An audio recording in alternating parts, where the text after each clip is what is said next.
Good morning. It's Barry Bryson. Thanking you for joining me for another 5 good minutes with the Word. It's been such a blessing for us to have this study over the course of most of the last year, and I just really am happy that you're enjoying this time together. I know I've had quite a ball just talking about the subjects that really interest me.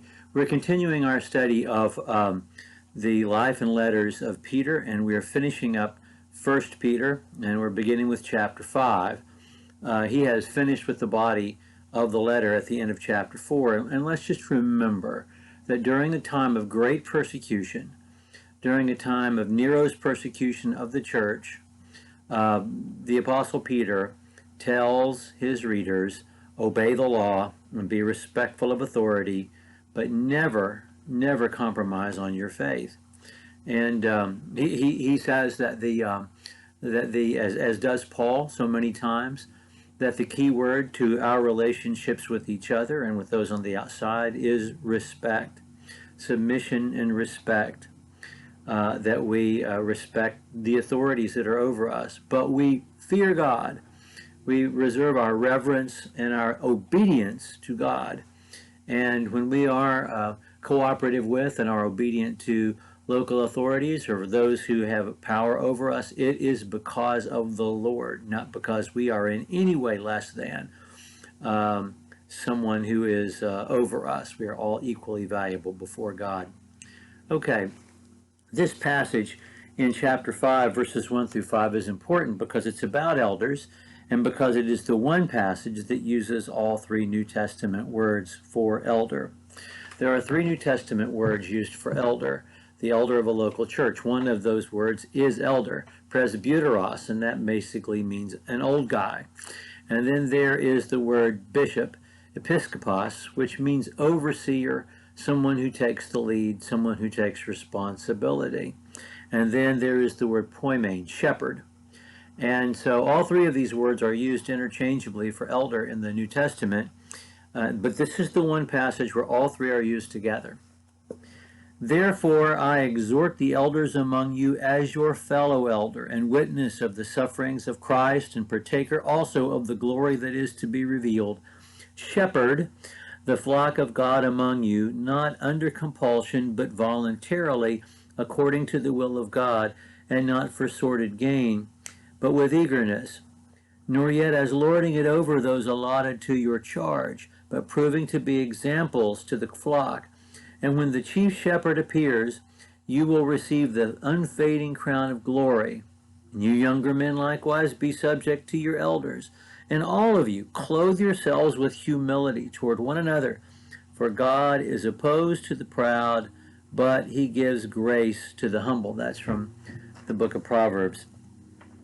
Okay, humility, again, is the key word. And I wish over the years that as we have taught the qualifications of elders, we would have emphasized this equally as much as we have emphasized 1 Timothy and the book of Titus, where we make a laundry list of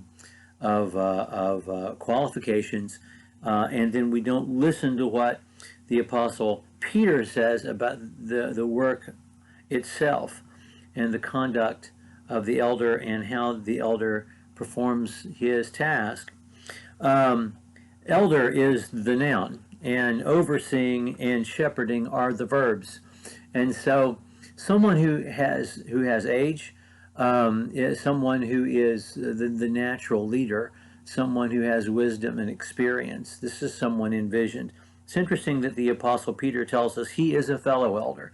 So not only is he an apostle and an eyewitness, he's evidently stayed long enough at a congregation, a single congregation, to serve as that congregation's elder. So he empathizes with their work and the importance of it. So they exercise oversight, they lead and take responsibility, and they shepherd.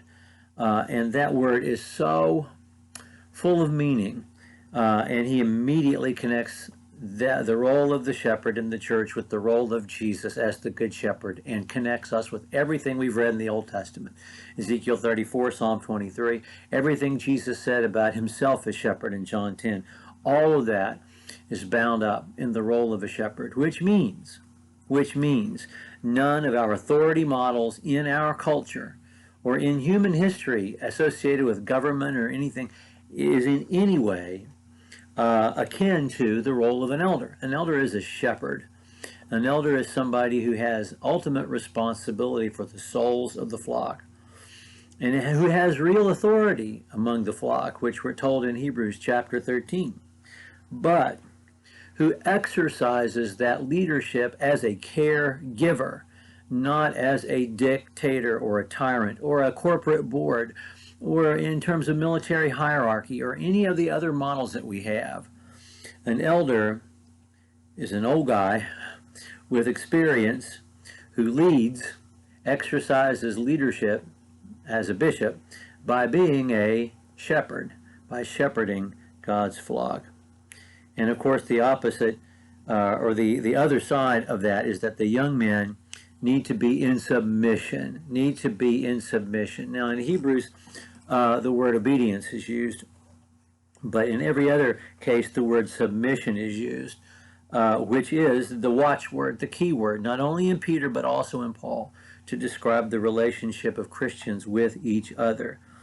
And this, in verse 5, allows him then to transition to our next topic, humility, which we'll be talking about tomorrow. Thank you for joining me for another 5 good minutes with the Word.